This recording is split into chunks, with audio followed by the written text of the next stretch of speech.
Я снова смотрел, и в этой серии мы узнаем, что это за локация такая странная. У меня есть предположение, что это самая лесная локация. Просто она немножечко изменена. Смотрите, тут яйца. Пасхальные.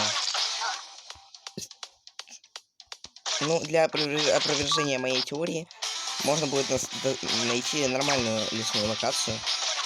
Ну все, здесь есть акулы, стопудово. Просто эту локацию переделали.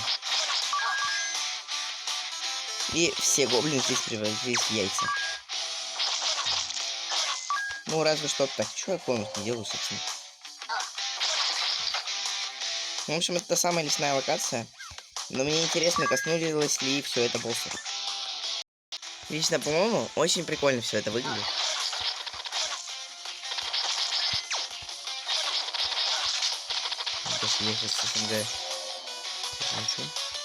Да, выглядит это определенно очень круто. Вообще, кстати, конкретно эта локация,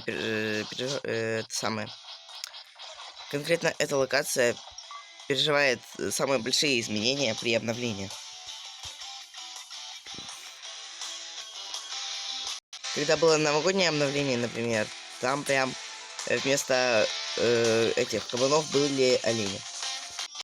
То есть, смотрите, вот этот огромный гоблин, он не изменил своего скина. Цветок тоже не подвергся никаким изменениям. Не, яичко на ножках, это выглядит угарно, конечно. Опачки. Ура, спасение! Я не успел прочитать дальше. Смотрите, мы его спасли, а деньги он с нас все равно не берет. Ну, с боссом все так же, в принципе. Просто